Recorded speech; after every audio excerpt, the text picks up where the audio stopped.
Sure, here's a 1500-word YouTube video script focused on the 2025 Rolls-Royce Spectre and the Bajaj Coupe, tailored for your channel drive trend. The script is designed to be smooth, informative, and engaging for a car enthusiast audience. Let's talk about two completely different cars that somehow represent the same bold spirit of innovation: the ultra-luxurious 2025 Rolls-Royce Spectre and the super-practical Bajaj Coupe. Sounds like an odd pair, right? But stick around, because this episode of Drive Trend is all about how two vehicles at opposite ends of the spectrum are driving the future of mobility, one with silent electric grace and the other with ultra-compact efficiency. Let's start with the 2025 Rolls-Royce Spectre. This isn't just a car. It's a statement. It's Rolls-Royce's first ever fully electric vehicle, and as you'd expect, it's not your typical EV. From the moment you see it, the Spectre commands your attention, not with flashy gimmicks, but with sheer presence. Its design is bold, but elegant. That massive illuminated grille up front might be the largest in Rolls-Royce history, and it's a nod to the brand's iconic heritage. And yet, everything about the Spectre says, "Welcome to the electric era." Underneath that sculpted body is the same architecture used in the Phantom and the Ghost, a specially designed all-aluminum space frame that gives it rigidity and refinement. But instead of a roaring V12, the Spectre is powered by a fully electric drivetrain. It pushes out 577 horsepower and a mind-boggling 900 Nm of torque. That means this two-door Grand Tourer can go from 0 to 100 km/h in just 4.5 seconds. Yes, you heard that right, 4.5 seconds for a car that looks like it belongs more in a palace driveway than on a drag strip. What really sets the Spectre apart, though, is how it feels. Everything is smooth, silent, and utterly effortless. Rolls-Royce calls it the Rolls-Royce of EVs, and that's not just marketing fluff. The ride is cloud-like, thanks to the planar suspension system which constantly reads the road and adjusts the dampers and active anti-roll bars to glide over imperfections. You're not just driving, you're floating. Inside, it's a dream. Starlight doors, illuminated fascia with hundreds of LEDs, and a digital dashboard that still feels analog in all the right ways. Rolls-Royce has gone to great lengths to make sure going electric doesn't mean losing that handcrafted, luxurious soul. You get a full suite of personalization options, of course. If you want silk headliners or personalized tread plates with your initials engraved in platinum, Rolls will make it happen. But luxury aside, what's the range like?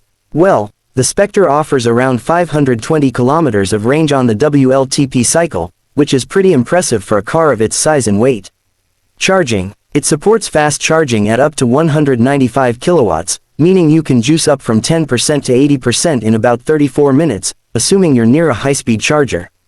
But let's be honest, if you're buying a Rolls-Royce, you probably have your own charging setup at home or someone taking care of it for you.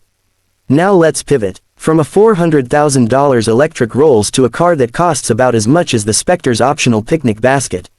The Bajaj Coupe. It's small, it's quirky, and it's got just 13 horsepower.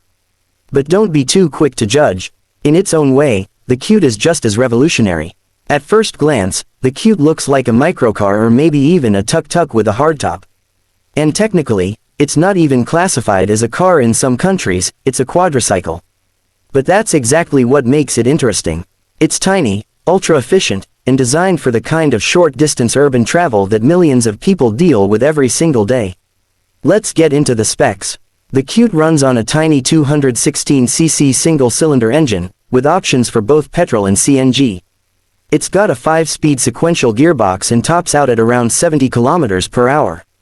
Now, you're not going to win any races, obviously, but that's not the point. The Coupe is about affordability, accessibility, and economy. And on those fronts, it absolutely nails it. You get fuel economy numbers of over 35 km/L with the petrol version, and close to 45 km/kg if you go for the CNG variant. Maintenance. Practically nothing. It's simple, it's bare bones, and it's easy to fix. Step inside the Coupe, and yeah, it's not plush. It's basic, but it's practical. You get seating for 4, although taller adults might find it cramped in the back. There's no air conditioning, and the dashboard is just a speedometer, fuel gauge, and a few switches. But again, this thing is not pretending to be a luxury car. It's for students, delivery drivers, families in congested cities, or businesses looking to move people and goods around on the cheap. And that's where the Coupe really shines. It's like the Swiss Army knife of urban transport. It's small enough to maneuver through tight traffic, light enough to be insanely efficient, and cheap enough to be accessible to people who wouldn't even consider a traditional car. What's really cool is that in a way, the Coupe and the Spectre represent two ends of the same goal, better mobility. One is going all in on electric luxury, crafting a vision of the future for the elite. The other is democratizing transport with simple, no-frills design. And both are shaping the automotive landscape in their own unique ways. Now let's throw in some perspective. In cities where traffic is a daily nightmare, a car like the Coupe makes sense. It's safe compared to two-wheelers, sheltered from weather, and far more stable.